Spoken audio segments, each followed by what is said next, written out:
would say the best European barbecue team? Oldest. The oldest. We're the oldest. Who else from Europe has a barbecue championship? I mean, yeah, we've been very, I say lucky. We put a lot of work in over the years, but yeah, we've been consistently, we've had consistent results not only in Europe but in America, including winning like the biggest contest there is. So, so Bunch of Swines. Yeah. How did you make up the name? So we made up the name. We spent hours like thinking of different things, but where we live in the UK, in Old English, so we live in a town called Swindon, and in Old English it is Pig Hill or Swindon. Oh. So Pig Hill, and we were like, well, we're the Swines because we're from Swindon, but then also like the other idea of, so when we beat people will be like, oh, those bunch of swines, being the polite version of what they would say.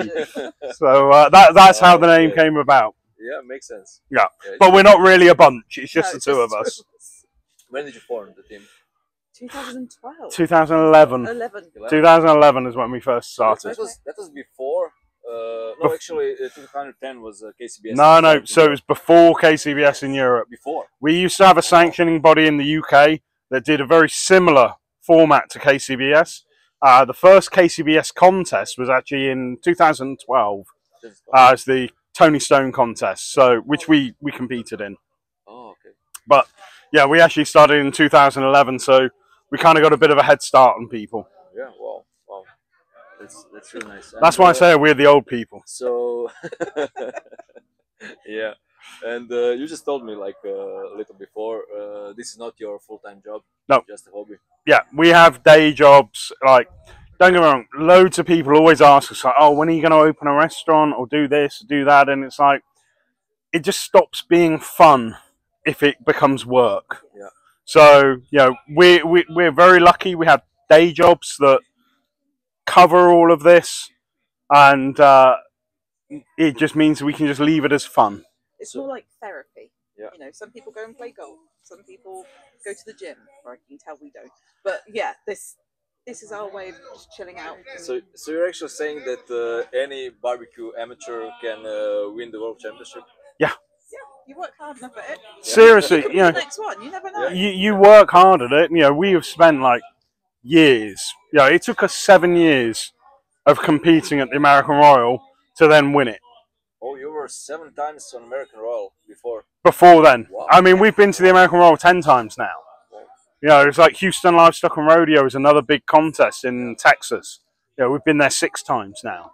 It's just like, keep going, keep learning. Yeah, you just, after every cook, you learn something different. Whether it's like the wind is affecting the drums somehow, or, your meat. Something, you always learn something, so you can always see it in the scores. If you're constantly going to the same contest, 1 minute you might be 20th, next one, oh, we made it to 18, and then suddenly. So it wasn't a big surprise when we won the Royal, because for the last few years prior, we were in the top 10 or the top 15. So people saw. The Americans had seen us on that kind of that incline. So we were 7th overall at the American Royal in 2015.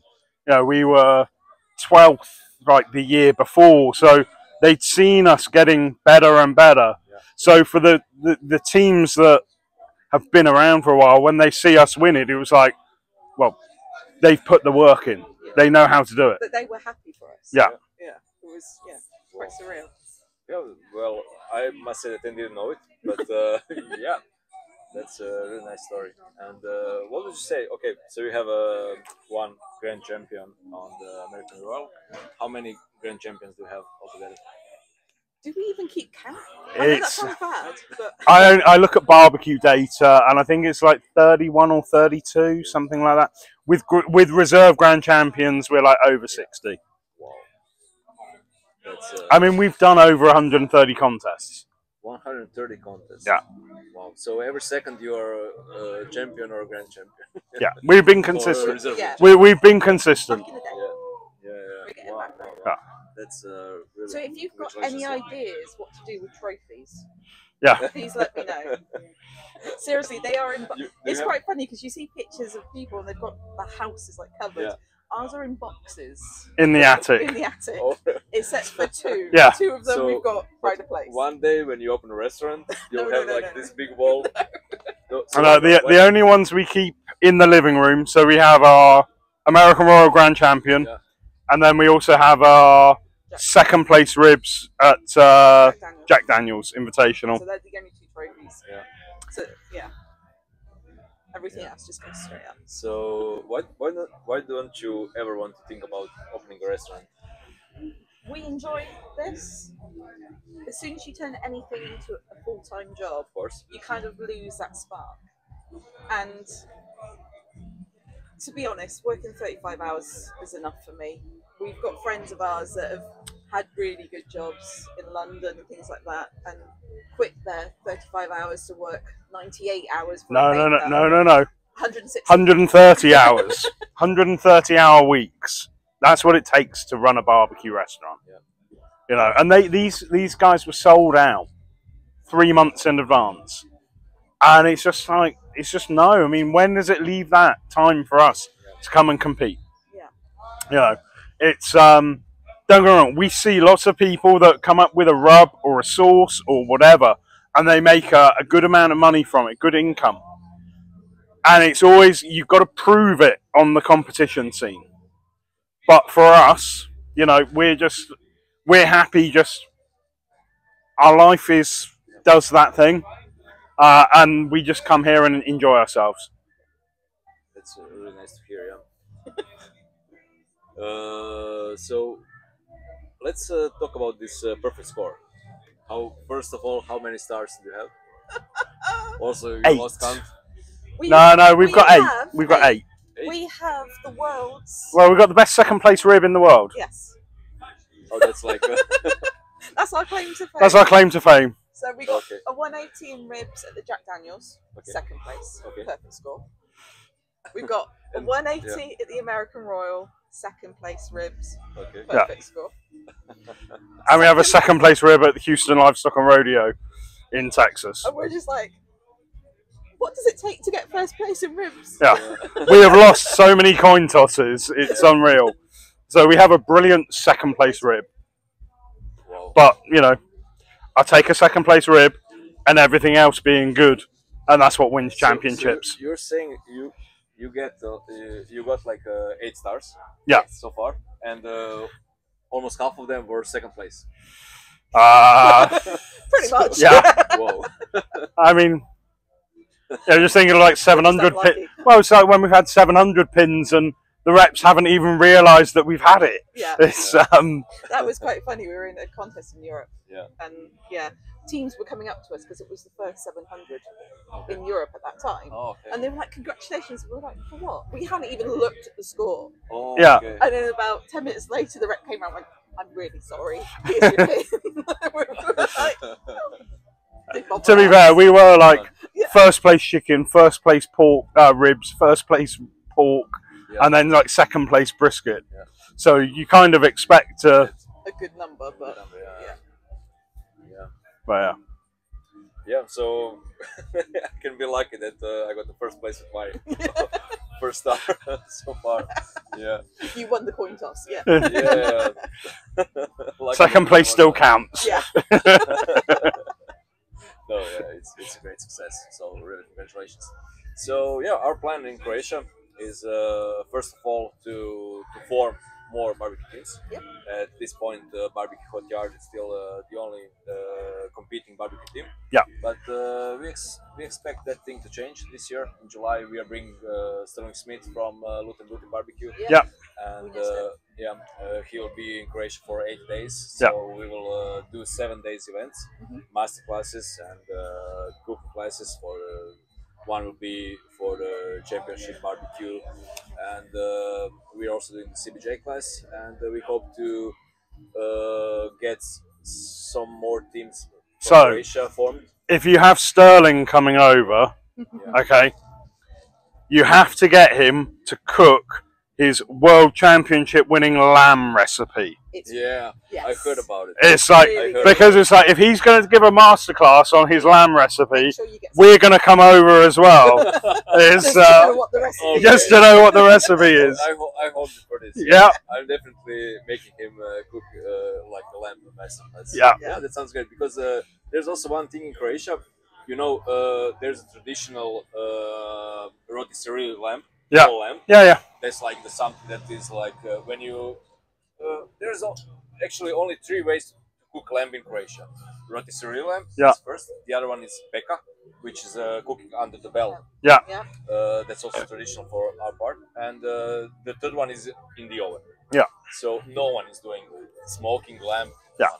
And when I'm starting talking about the lamb, I'm always saying that rotisserie is the worst way to cook lamb. Yeah. And everyone are, yeah. what are you saying? Don't want to start making people angry. And then I'm starting to explain, okay, you have to cut...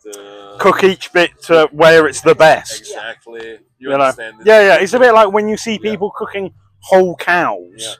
And it's just like, some bits will be really good. Yeah.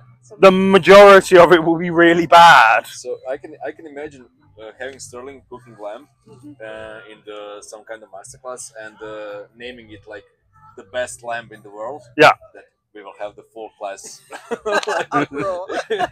in the minutes, and it will be probably some kind of disappointment. Make sure you capture that on camera, because that would be quite fun. Yeah. But okay, I will send you the link to apply for that. I'll message him and say, like, I hope you're cooking lamb in Croatia. Cook lamb or we're not coming. Yeah. It will be great actually to have you here this July. Also, I will for sure make sure that you feel comfortable here and to have everything that you need for in any way. Yeah. But the next year we are playing the competition. Yeah. It's still like we are only talking about it, but soon when we do this CBJ and stuff. As long as it doesn't clash with the British Formula One. Yes, we are looking for, like I told you, second week in July. Yeah. Probably the best. First weekend is 4th of July, and we know that everyone in Europe also have some 4th of July events. Yeah. So probably not the best thing for barbecue competition, but the second week still it's starting vacations in Croatia, but we have this end of June period of few days that people are using for vacations, and then people are starting the real vacation only like last week in July and the whole August. So I think this is a really good date. It's like great weather always. Yeah. And just need to pick some good location, a little bit not in the center of the city, but in some kind of park or something. So it'll be a little bit more fresh. Good for people to get to, so they can chill out. They can see what's going on. Yeah. And something on grass. Yeah. So it'd be great to have you there also. We'd love to do that. Yeah. Build it and they will come. Yeah. As I'm doing like a lot of networking on all the competitions To be fair, were you surprised when you spoke with Emma earlier and she already knew about your your judging class? And was like, so when's the contest? Yeah, exactly. So maybe it gets like I don't know 100 teams. Yeah. That'd be great. That would be let's make it the biggest contest in Europe. Yeah, but you need to organize something like that. So the first time, maybe 20-25 teams would be great. But yeah. That'd still be the biggest one in Europe. Oh, it's fresh at 30 teams, so yeah. It'd be good fun. Okay, so thank you for this. No problem. It's always nice bringing this barbecue family topic and speak about everything. So yeah, always great to know you, and good luck tomorrow. Thank you. This master. Yeah. Safe travels. Yeah. At this moment, we are BBQ Hot Yard is first in brisket and in chicken in Europe, and second overall, and third in pork and pork ribs. So I guess this is like the last hours that we are. So why aren't you competing here? Yeah, well, actually, because it's. I don't want to drive 1,400 kilometers to compete. I know that you are not agreed to that. But, no, I can kind of say that kind of sucks. Yeah. But at this moment, no, I don't want to do it. I know when we were going back from Brescia. That was like 500 kilometers, something like that. And I was so tired, I had to stop a few times, and I just didn't feel good driving that far. And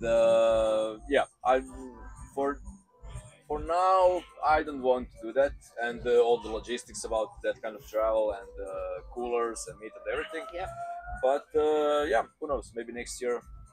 Who knows? Maybe. Let us know if these borrow some crumbs. Yeah. We've got loads. Yeah, exactly. Now people are also inviting me to come to competitions, and we will give you the smokers and everything, but slowly. 10 competitions this year around Croatia are more than enough. So for our first series here. Yeah. Okay. Thank you, guys.